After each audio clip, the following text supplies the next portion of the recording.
said, the journalists in the States just don't get you, because they're not like all the other guys. Yeah. So I'm telling them, well, that's the story, isn't it?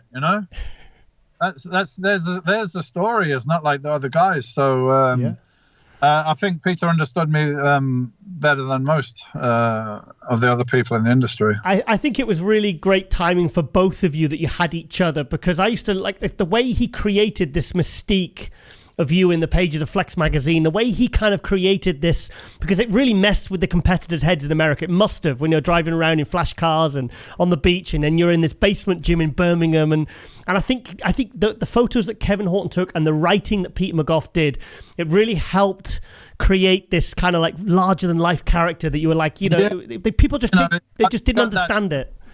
You got that persona across. Yeah, the shadow. I actually remember when I was speaking to Joe Weider about the black and white pictures, which are now iconic, the ones that Kevin took. Oh, yeah. And Joe didn't really like them.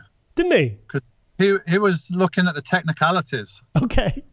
Of like, there's a bit of shade there and there's not enough light and all this stuff. And so even Joe didn't really get it at the time, but it was a whole new approach. And then I made of course, Blood and Guts, the video at the time, or then became DVD. Yeah.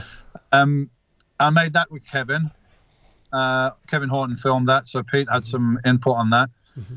And we're watching the playbacks, and it was in color. I mean, it was in color, right? We filmed it in color. Oh, okay.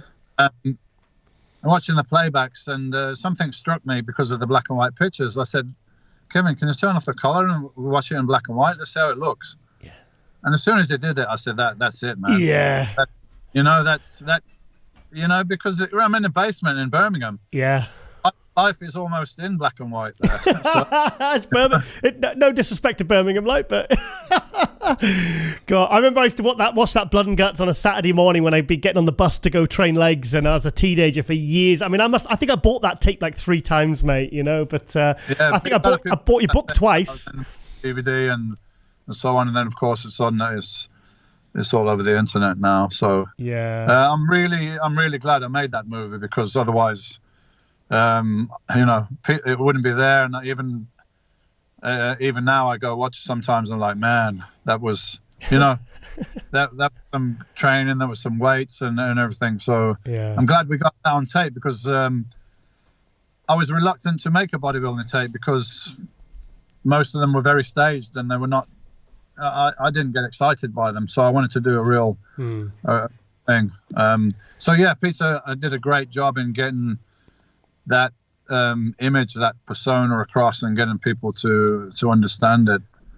And I think a lot of people related to that, because most people that do bodybuilding, they are kind of blue collar working class guys. Yeah, and they don't live in LA like a lot of the top pros did at that time. Was it Peter that gave you the nickname, The Shadow?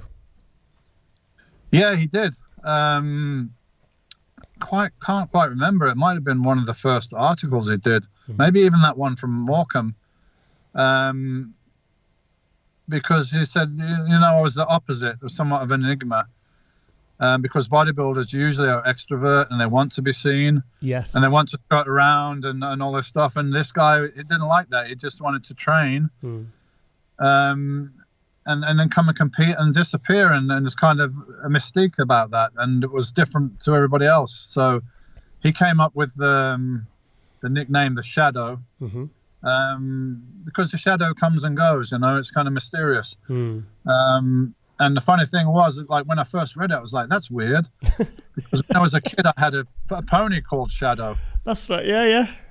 So there's like coincidences there along the way.